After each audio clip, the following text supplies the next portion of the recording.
Você sabe aonde eu estou aqui? Não estou adiantando, porque é conteúdo da matéria, mas isso aqui é serviços públicos. E isso você já tem que enraizar na cabeça aqui. Gravem comigo. A União, ela tem que fazer, pela Constituição Federal, a competência é dela. Mas às vezes ela descentraliza, ou por outorga legal, aí cria quem? As pessoas da administração pública indireta. Lembra que eu falei que todas as pessoas da administração pública direta têm uma característica? Elas são também autônomas. Lembra disso? Lembra? Sabe por quê? Porque a administração direta, quando descentraliza por outorga legal, dá tanto a titularidade do serviço, quanto a execução. Depois que a administração pública direta cria uma autarquia, ela diz assim para o presidente do Banco Central: olha, a autarquia está aí, patrimônio está aí, está tudo aí. Agora você é independente. Teoricamente, se o presidente da República olhar para o... Como é que é o nome mesmo do presidente do Banco Central? Henrique Meirelles? Não. Como é que é o nome? Alguém lembra? Acho que é isso mesmo, né? Chegar para o presidente do Banco Central e falar assim: diminui os juros. Ele vai falar: não, eu não vou diminuir porque eu sou autônomo. Na prática é ruim de fazer isso, mas se ele fizer, ele está correto, porque ele é o quê? Ele tem autonomia, ele tem tanta titularidade quanto a execução. Beleza? Tranquilo. Agora a gente vai falar, olha, tá vendo essa palavrinha aqui? É uma das coisas que mais importa pra gente, olha o nome. Subordinação. Beleza? Vamos lá, meu povo. O tópico é relação entre a administração pública direta e indireta. A relação que elas desenvolvem. Meu povo, se você souber como é importante essa relação daqui para frente, a relação de desenvolvimento entre uma pessoa e outra, como vocês vão se desenvolver, como vocês vão se relacionar. Administração direta com administração indireta. Essa é a relação que a gente vai estudar agora. Eu disse para você que quando a direta cria a indireta, isso aqui é um fruto de uma técnica administrativa de descentralização por outorga legal, titularidade mais execução.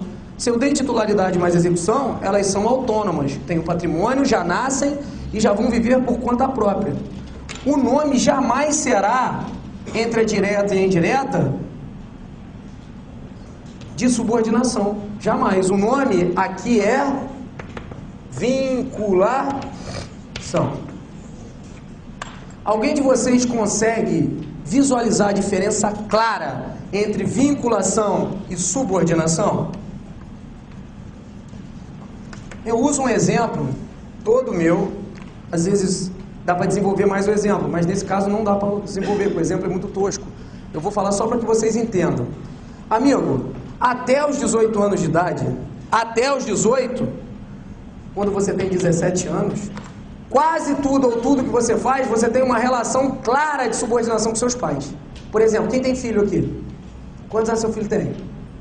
12. Se seu filho chegar na sua casa com um maço de cigarro, uma menina que ele tirou lá do Pânico na TV, já viu aquelas meninas? Ele fala: mãe, eu vou casar agora, e o negócio é o seguinte, liberação da maconha, tô namorando ela e tô namorando esse rapaz aqui também. E de mão dada com os dois. Você vai falar para ele: você tá maluco? Você não pode nem dirigir, você não pode nada. A minha relação com você, de acordo com o Estatuto da Criança e do Adolescente, é uma relação de subordinação. Vai pro teu quarto, maldito, que eu tenho imperatividade, vou usar coercibilidade, hein? Bota ele pro seu quarto. É uma relação de subordinação, ele tem que te obedecer. Mas depois, negão, que faz 18 anos, aí a desgraceira começa.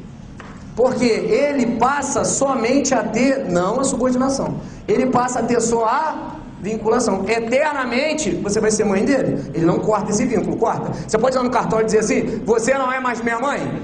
Entrar na justiça para tirar você como mãe, a filiação? Não dá. A filiação nasce e a filiação morre com você. A mesma coisa é a relação da autarquia, fundação pública, sociedade de economia mista e empresa pública, por exemplo. O Banco Central, eternamente, até ele não existir mais, ele vai ser vinculado a quem? A União, porque foi a União que criou o Banco Central diretamente através de lei. Ele é uma autarquia, só que o Banco Central não precisa obedecer, não tem noção de subordinação, ou seja, não existe aquela palavra hierarquia. O Banco Central é completamente autônomo. Mesma coisa com maior de 18 anos. Ó, você é meu pai, mas não é você que manda em mim. Não é verdade? Ô meu filho, não casa com essa mulher feia, meu filho. Caso, pai, porque eu amo essa mulher feia. Pronto. Você vai ter vinculação, mas não tem subordinação. Meu filho, eu estou mandando você não casar com essa mulher feia. Pai, eu tenho 19 anos, eu caso. Eu não tenho subordinação, eu tenho vinculação. Agora, você imagina... Tem filho, né, com essa cara de mal aí? Seu filho tem quantos anos? 22. Você não manda mais no seu filho. Seu filho não manda. Mas se um dia... Você espera aula com o Josemar? Seu filho chegar de mão dada com o Josemar e falar: pai, vim te apresentar meu namorado. Aí você vai falar assim: agora não.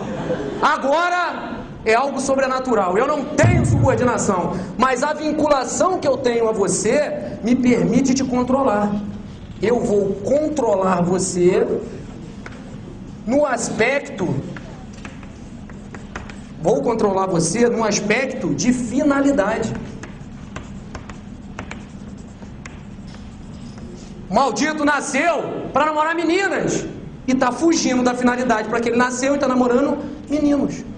Aí não pode. Aí você vai controlar o aspecto finalidade. Trazendo para a nossa matéria, a empresa brasileira de Correios e Telégrafos, que é uma empresa pública, a gente tem duas figuras: a autarquia e a empresa pública. Exemplos dela é o Banco Central e a empresa brasileira de Correios e Telégrafos. A gestão da empresa brasileira de Correios e Telégrafos ou do Banco Central, a União não pode atacar de jeito nenhum. Mas você imagina que deu uma loucura no Banco Central e ele cria uma nova figura, FedEx, e comece a mandar para o Brasil todo e receber correspondência aérea. Já viu esses FedEx? Ele cria alguma coisa parecida com a competência da empresa brasileira de Correios e Telégrafos e começa a desenvolver um serviço público que não é dele. O serviço público para mandar correspondência para todo o Brasil é destinado a uma pessoa determinada. Quem é? Empresa Brasileira de Correios e Telégrafos, que tem a natureza de empresa pública. Se o Banco Central fugir a finalidade para que ele nasceu, ou seja, o Banco Central nasceu para gerir o crédito. Se ele fugir a finalidade e ele começar a fazer uma coisa que é de outra pessoa, fazer uma coisa atípica, aí você controla no aspecto que é da finalidade. Ou seja, nesse exemplo aqui houve, anotem aí, fuga de finalidade. Se houver fuga de finalidade da administração indireta, o nome não é hierarquia, não é subordinação, o nome é controle finalístico. Ou no nosso caso da União, que é o que a gente está estudando, supervisão ministerial. Evandro, então olha só, deixa eu entender aqui para fins de concurso que o meu negócio não é aprender direito administrativo. Odiei você, odiei, que é normal me odiar, tá? Odiei você, odiei o direito administrativo. A única coisa que eu quero saber é o que cai. Amigo, o que cai é que a relação da administração direta com a indireta é pautada pelo nome vinculação, que não há como dar hierarquia e subordinação entre a de cima e a de baixo. E a de cima só pode atacar a de baixo se houver fuga de finalidade. O nome desse ataque é controle finalístico ou supervisão ministerial. Então quer dizer que da vinculação surge isso, que é totalmente ao contrário de subordinação ou hierarquia. Fuga de finalidade. Na hora que fala aqui do filho com 18 anos, todo mundo se arrepia, né? Aí todo mundo entende. Mas não vai acontecer isso não, tá? Mas se acontecer, você, controle finalístico. Ô meu filho, controle finalístico. Esse aí é o controle finalístico.